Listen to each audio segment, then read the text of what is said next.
प्रणाम, मैं आशु पांडे मिताशु ब्लॉग में आपका स्वागत करती हूँ। आज है हरछठ की पूजा, तो हम लोग हरछठ की पूजा करने जा रहे हैं। तो चलिए हमारे साथ हरछठ की पूजा करने के लिए। अब यह पूजा बच्चों के लिए की जाती है और यहाँ पे अपने बच्चों के लिए ही ये पूजा हम कर रहे हैं। तो सबसे पहले हम हरछठ माता जी का फ़ोटो लगाते हैं, क्योंकि मेरे पास यही फ़ोटो थी। और इसके अलावा हम लोग पलाश और कुश के पत्तों को ही माता समझ के उनका पूजन करते हैं। और इसके लिए हमें एक कलश बनाते हैं, पाटे पे लाल कपड़ा रख के गणेश जी स्थापित करते हैं और कलश में आम का पत्ता, दिया लगा के हम लोग कलश भी बनाते हैं। तो बस इसी तरह 7 अनाजों के साथ ही मिट्टी की मटकी में भर के हम लोग इस पूजन को करते हैं। यह पूजन बच्चों की दीर्घायु, उनके अच्छे होने की कामना करने के लिए ये पूजन करते हैं।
यहाँ भगवान की आरती करते हैं और इसी के साथ अपने सारे भगवानों की भी आरती करते हैं। हर छठ माता सबको सुखी रखे, सबके बच्चों को आशीष दें। बस इसी कामना के साथ ये पूजा हम लोग मन से करते हैं।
अब बारी आती है कथा पढ़ने की, तो सब लोग साथ में होते हैं तो सब लोग एक एक करके कहानी सुनाते हैं और माता रानी की कथा हो जाती है।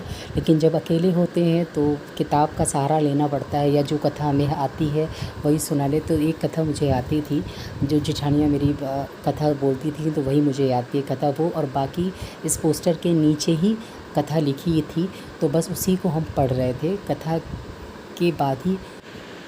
कथा के बाद ही सारा चीज़ें अब प्रारंभ हो जाती हैं। इसमें एक सबसे इंटरेस्टिंग चीज़ होती है, जो दही और असई के चावल खाए जाते हैं पत्ते में रख के, और बस उसी को पलाश के पत्ते में रख के खाए जाते हैं। तो बस उसी को देख के मेरे बच्चे बहुत एक्साइटेड हो रहे थे। तो अब सारी चीज़ें यहाँ देखनी है कि कैसे क्या होता है। अब कथा समाप्त होने के बाद दोनों बच्चों को तिलक कर रहे हैं, क्योंकि पूजा उन्हीं के नाम की थी। तो बस इसी तरह अपने दोनों बच्चों अर्नव आरव को तिलक करते हैं, और तिलक करने के बाद ही जो मेन पार्ट होता है इस पूजन का, लीवी जीवी खाना, तो बस वही खाने की तैयारी करने जा रहे हैं। तो यहाँ पे हम लीवी जीवी की तैयारी करने जा रहे थे खाने की। तो ये देखिए क्या खाती है लीवी जीवी, तुम बोलो क्या खाती हो? चावल डालो, इतना दही एक साथ ना डालो, फिर कर रहे हो कोई किसकी संती खाती हो? आरव की संती। आरव की संती। तो क्या खाती हो? कह दो क्या खाती हो? कह दो, इसमें डाल दिया इसमें। खा लेंगे। चलो खा। किसकी संती?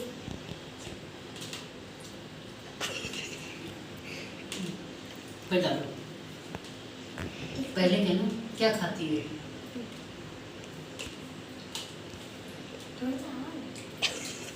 जो क्या खाती है? क्या खाती हो? लीवी जीवी। लीवी जीवी। किसकी संती? इसकी संती। आरव की संती।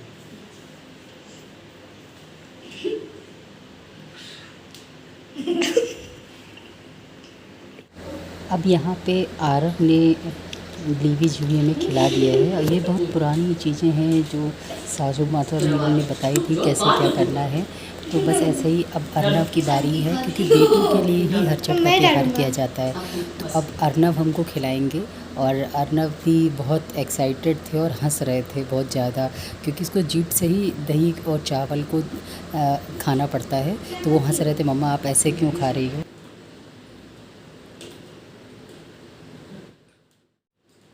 क्या खाती हो? लीवी जीवी। किसकी संती? किसका संता? अर्नव की संती। किसका संता?